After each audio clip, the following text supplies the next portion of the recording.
Estamos ahora en los estudios con Gustavo Gutiérrez Tixe, abogado constitucionalista. Bienvenido. ¿Cómo estás, Nicolás? Muchas gracias. Nunca han tenido más chamba los constitucionalistas que ahora, ¿no? Sí, pues, ¿no? Todos los días tienen que salir a opinar, ¿no? Es que también es la afirmación de un nuevo modelo de Estado, ¿no? La Constitución siempre ha sido como la cenicienta en el derecho. Generalmente ha sido aplicada a las normas inmediatas, penales, civiles, hasta en la realidad política. Siempre la ley ha sido la decisión fundamental. Claro, pero la gran interrogante, el gran debate que tenemos ahora, donde se ha puesto en discusión el tema de la modificación de las modificaciones constitucionales, y yo tomo como referente, aunque no simpatizo necesariamente con muchas de las cosas que hizo en su gobierno Ricardo Lagos, el expresidente de Chile. Él dijo, no podemos tener una constitución liberal que excluya a los que no son liberales y no podemos tener una constitución, digamos, que sea, no sé cómo definirla, socialista, porque excluirías a los que no lo son. Necesitamos una constitución que nos incluya a todos.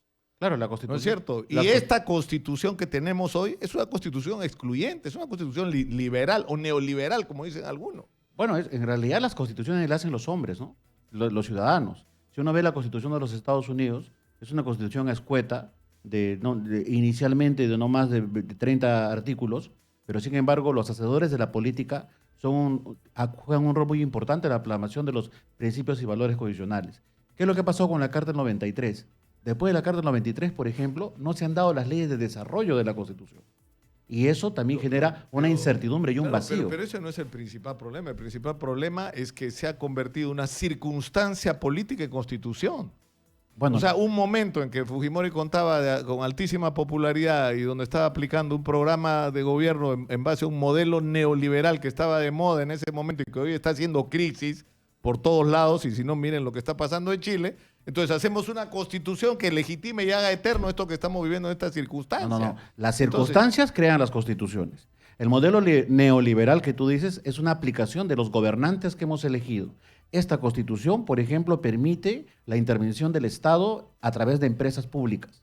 Si es que no se utiliza ese dispositivo, técnicamente hoy en día podríamos tener una línea aérea de bandera, podríamos tener una empresa... un papel subsidiario, o sea, lo principal es privatizarlo todo. No, eso no dice la Constitución. La Constitución dice que tenemos una economía social de mercado. Otra cosa que los tecnócratas del Ministerio de Economía hayan implementado un régimen mercantilista es otra cosa. Otra cosa es que la izquierda tenga la falta o la capacidad técnica, en que otra cosa sí la tienen, pero no en materia constitucional, para poder defender un modelo que se podría implementar a partir de la vigencia de la Constitución.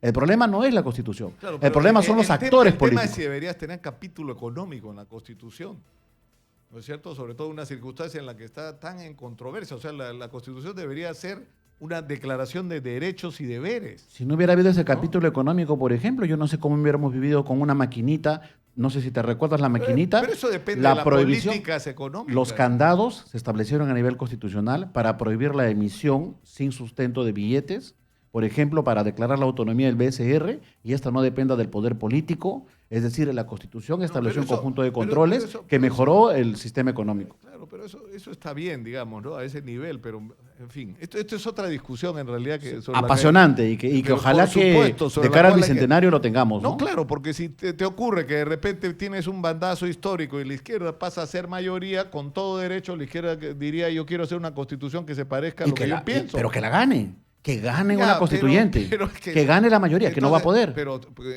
con ese concepto vamos a la guerra civil. ¿Cómo vamos a definir quién es el que decide si el país está casi partido mitad y mitad? Lo tiene que decir la mayoría. ¿A balazos? No, lo tienen que decir la mayoría. La mayoría, y por eso es que las constituciones actuales permiten un ámbito muy alto de interpretación, que lo hacen las mayorías parlamentarias. Ahora, otro tema... En realidad hay montones de temas en relación a esto de la Constitución, ¿no? Que es el papel del Tribunal Constitucional, que para algunos se ha convertido en la última instancia. No importa si pierdes o ganas en el Poder Judicial, porque esto puede terminar arreglándose en el Tribunal Constitucional, y eso no debería ser, ¿no? Es que lo que pasa, Nicolás, pues tiene que haber un órgano de cierre, como en cualquier parte del mundo. Que en los Estados Unidos. Bueno, pues nosotros hemos creado al Tribunal Constitucional por el que la Corte Suprema no ha podido, a lo largo de la historia de la República, ser un órgano de cierre, porque no ha podido ni siquiera resolver las causas que llegan a la Corte Suprema. Tenemos más de 4 o 5 salas transitorias, tenemos causas atiborradas que no han podido dar una Bueno, respuesta. Pero tú mismo estás reconociendo, Gustavo, es decir, estamos aceptando el hecho de que el Tribunal Constitucional se ha convertido en última instancia el Poder Judicial por la incapacidad del sistema de justicia. Es que los Y no tribunales... tendría que ser así porque ese no es el papel que teóricamente le Pero deberíamos es que, asignar al Nicolás, tribunal. los órganos constitucionales como el Defensor del Pueblo o como el Tribunal o como cualquiera nacen de la deficiencia de los poderes del Estado. El Defensor del Pueblo es un comisionado parlamentario, es decir, es un congresista sin cargo, que en Suecia lo crean porque el Congreso está en la imposibilidad de poder hacerle seguimiento a las políticas públicas. Pero Entonces es por la deficiencia claro, de los poderes que se crean estos órganos. Claro, pero el problema es que además esto te lleva a la discusión de si tú estás diciendo que el Tribunal Constitucional es la última instancia del sistema de justicia en el Perú, ¿cómo se elige? Si las personas que los componen están capacitadas y calificadas para tomar decisiones sobre asuntos que tienen que ver sobre temas penales, por ejemplo. O sea, ¿qué calificación no es tiene una para eso? instancia... Ninguna. Y son elegidas además en un cubileteo, en una circunstancia o en un contexto en que los partidos están enfrentando unas tremendas crisis porque sus dirigentes están haciendo cola para ver si van a la cárcel o no. Y eso se va a resolver ¿dónde? En el Tribunal Constitucional. ¿Quién eligió a los miembros del Tribunal Constitucional? Los señores o los partidos de los señores que tienen que, ¿no? ¿Pero quién eligió a los jueces? ¿Quién eligió al Consejo Nacional de la Magistratura? ¿Quién eligió a los fiscales? Entonces vamos a terminar pues encendiéndonos la cola porque de alguna u otra manera todos estamos vinculados. Es decir, tenemos pero no de una manera tan directa como en este caso, pero en fin, ya, vamos al tema de hoy. Vamos al tema de hoy. José Domingo Pérez ha hecho una revelación importante que plantea un asunto muy serio sobre José Luis Ardón, que es uno de los miembros del Tribunal Constitucional, cuyas, digamos, simpatías políticas son más o menos obvias. O sea, si pudieras ubicarlo en algún lugar, es un fujimorista, ¿no es cierto? Ahora, eso él tiene derecho a hacerlo. ¿El problema cuál es? El problema es que su cuñado, es decir, el hermano de su esposa, aparece en la lista de los falsos aportantes a la campaña de Keiko Fujimori, que es decir, es un hombre que está seriamente comprometido con lo que se está investigando. Entonces, ¿qué? ¿No debía inhibirse él para empezar? Bueno, yo creo que sí. O sea, no puedo votar en este asunto. Yo creo que si él hubiera tenido conocimiento, es decir, habrá que probarse, habrá que investigarse. Si tuvo conocimiento, yo creo que él debió inhibirse. Pero realmente asumir la responsabilidad de lo que hace un cuñado, realmente es bien polémico, pues, Nicolás, ¿no? Es decir, es bien complejo ese tema, no tiene por qué ¿no? asumir la responsabilidad por lo que hizo el O cuñado, conocer lo que es el cuñado, ¿no? Pero no puede tomar decisiones en un proceso en las que está involucrada una persona tan cercana yo no sé a si él. tú puedes saber lo que hace tu cuñado. Yo la verdad que ni siquiera sé lo que hacen mis hermanos. No puede, pero tú eres miembro Entonces, del Tribunal Constitucional que tienes en la mano el expediente del caso Keiko, donde está la lista de los falsos aportantes. Y eres una persona además políticamente comprometida, porque me vas a decir de qué hablaban, de fútbol cuando se reunían. Lo que ocurre concretamente al Tribunal Constitucional no toma una decisión sobre el fondo de una causa penal. Esencialmente lo que ve es el cotejamiento de una resolución si es que ésta cumple con determinados parámetros de índole constitucional. Él no ha resuelto la causa penal. La causa penal, estamos viendo hoy en día, sigue en el Poder Judicial y esa será la que resuelva. Por eso es que estos magistrados, los del Tribunal Constitucional, al tener solamente un ámbito de determinación, es que tienen una forma de elección especial y están impedidos inclusive los ciudadanos de poder impugnarlos o cuestionarlos o pedirles las recusaciones. ¿Por qué? Porque son unos funcionarios que tienen un régimen especial porque únicamente valoran una evaluación constitucional de cualquier decisión de un poder público. Ahora, lo que está haciendo José Domingo Pérez es cuestionar la legitimidad del voto, finalmente, de José Luis Ardón. Eso es extraño, ¿no? ¿Pero por qué? O sea, porque lo que pasa es que cuando un tribunal supremo de cualquier país, o sea, en España existe el Tribunal Constitucional también y existe la Corte Suprema. Y cuando toma una decisión el Tribunal Constitucional, nadie sale a cuestionarlo. En los Estados Unidos igual, la Corte Suprema, tú sabes que tienen componentes ideológicos. Todos los jueces tienen, el juez Antonio Scalia, un defensor de la familia y oponente absoluto a las políticas de género. Pero sin embargo, cuando se toman decisiones se tienen que acatar. A mí me parece extraño que un fiscal provincial pretenda cuestionar una decisión del máximo órgano del sistema constitucional. Eso es inadmisible. Y eso puede generar, como lo hemos dicho en determinado momento, una grave responsabilidad en el señor Pérez y también en el juez, que al final está revisando un caso que ya se ha tomado una determinación de que la señora, en el caso concreto de Keiko Fujimori, tiene que llevar el proceso en libertad. Entonces, Ya, pero si hay nuevos elementos, además esto se va a resolver rápidamente, ¿no? Ya la denuncia penal va a ser presentada, entiendo, fines Ojalá, de enero. ¿no? Ojalá, porque eso es lo más importante, ¿no? Ya, pero si tú... Pero tú meter te preso a una imaginas- persona mediante una cautelar... Ya, pero tú te imaginas que hace 2 años me presentaba una denuncia penal contra Keiko Fujimori, no teníamos pues la información que se tiene hoy. Pero la verdad Hoy tienes una información extraordinaria. Hoy sabes que sí hubo pitufeo, sabes que, que se ha recibido dinero que no se declaró para la campaña, que se recibió en efectivo. Que si yo fuera fujimorista, lo primero que haría sería preguntar: ¿y dónde está el dinero? Me imagino. ¿Dónde está? Me O sea, imagino, Nicolás, si suma pero... solamente Rasmus, ¿no? Pero eso no es nada nuevo. ya. Yo le había dicho, pues Yoshiyama. O sea, que Yoshiyama le había dicho hace bastante tiempo O de sea, que... ¿cuándo reconoció Keiko Fujimori que ella personalmente había recibido dinero? No, yo no sé. ¿Lo ha reconocido? Pero por supuesto... ¿Ella lo ha reconocido? Lo de ¿cómo se llama este hombre? No, Dionisio Romero. Bueno, ella lo que ha señalado, yo creo que en ningún caso he visto que Keiko, por ejemplo, haya señalado que haya recibido fondos ilícitos de Odebrecht.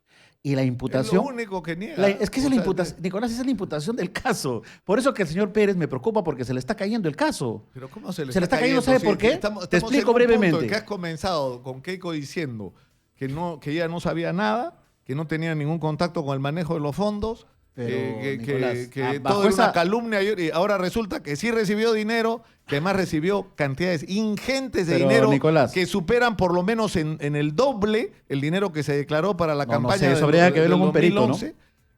Pero bajo esa siempre es una perspectiva, cuestión de Nicolás, eso, hay que bajo hacer esa- una suma con un lápiz. Nicolás, o sea, bajo esa facilísimo. perspectiva, Mario Vargas Entonces, Llosa tendría que irse preso por toda la cantidad de dinero que recibió y todas las empresas que lo apoyaron. Ya, pues, que vaya preso. Es que lo que pasa, ¿Cuál es Nicolás, el problema lo que con pasa, eso? Nicolás, Es decir, pero eso lo no es que un pasa, argumento, Nicolás, pues, que Gustavo, el delito que se le imputa a la señora Keiko es el recibir dinero ilegal, ilícito de la empresa Odebrecht. Claro. Y eso hasta ahora no se ha probado.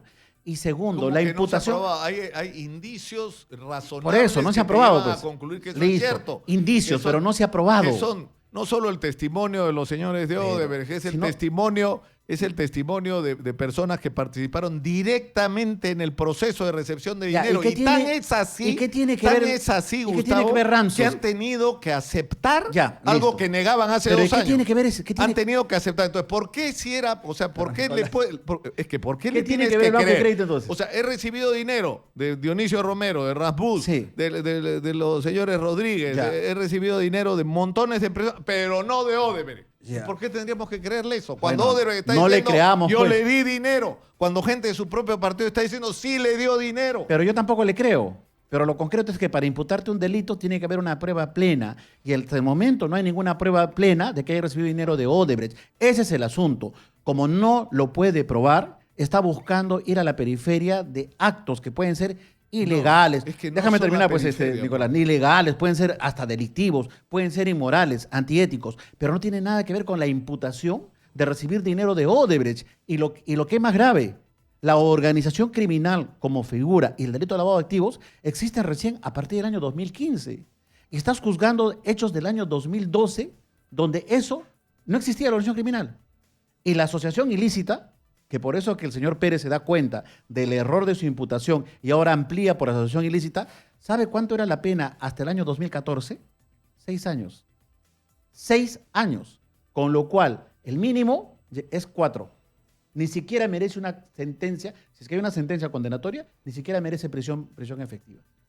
Por eso es que la tiene O difícil. sea, en el Perú ha habido gente que ha ido presa por complicidad en Por eso peculado. la tiene difícil. Ha habido gente que fue En presa esa por- época era peculado simple. Claro, el problema No, es el que... peculado grabado recién es a partir del 2017. El peculado es un delito de funcionario público. Si Correcto. tú no eres funcionario público, tú no puedes haber cometido Así delito es. de peculado. ¿Y qué era lo que pasaba? Que el otro lado, o sea, el funcionario que usaba fondos irregularmente era punible por peculado, pero digamos, el civil, la persona, el El empresario, la extraneus, persona, así se conoce. recibía el dinero, eso era receptación, y resulta que para la receptación en el Perú no había ni cárcel.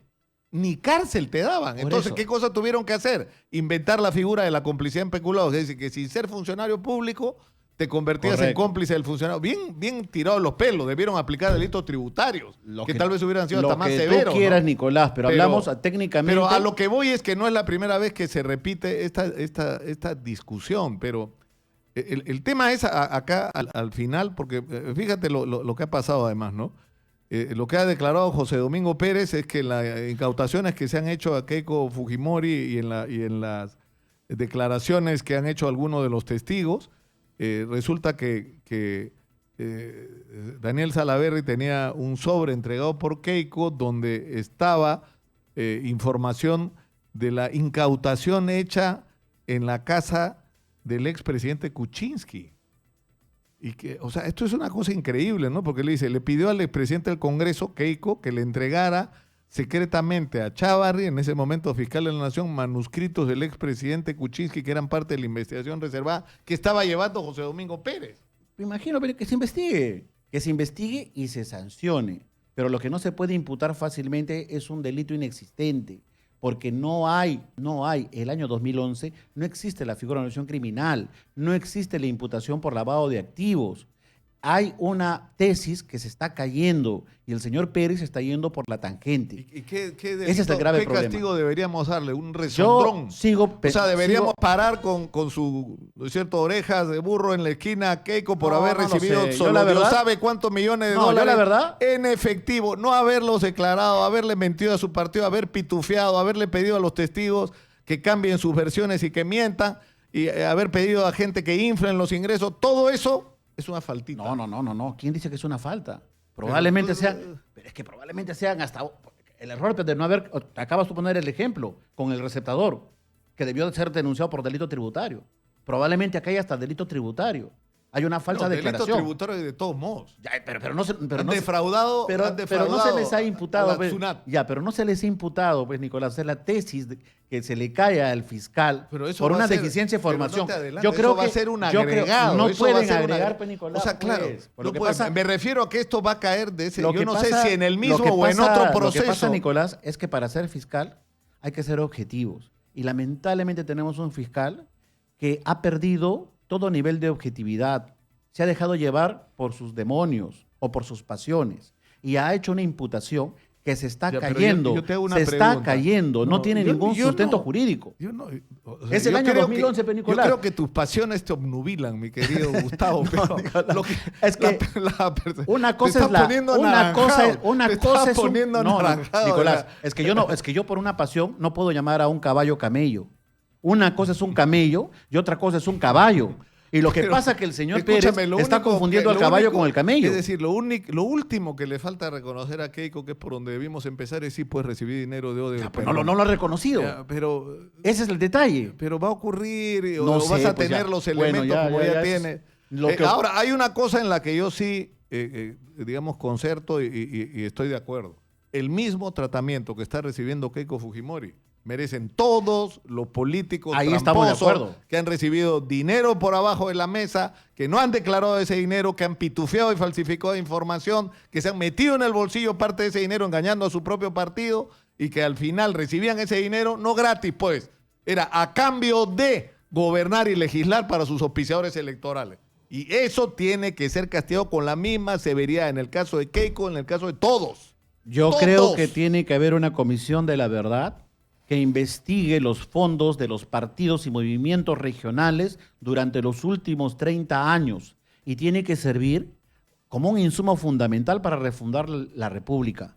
En este problema del financiamiento es un problema contemporáneo en todo el mundo. Ya, pero eso Podemos a mí me parece buena idea, en pero España eso- tienen una defraudación, tienen una imputación por defraudación de más de 250.000 euros. Y inclusive hay países como el mismo España están practicando nuevas políticas de asignación de fondos, como el famoso prepago. Es decir, el aportante le da adelantado y ¿sabe lo que ocurre? Cuando llega el candidato a ser autoridad, con la plata que le dé el Estado, le devuelve al devuelve, aportante. claro. Entonces, lamentablemente hemos llegado a un modelo, a una situación donde las campañas políticas cuestan muchísimo dinero y no tenemos una regulación contemporánea. Y esa grave responsabilidad es de todos nosotros. Tenemos una ley de partidos de recién hace 20 años y tenemos 200 años de república.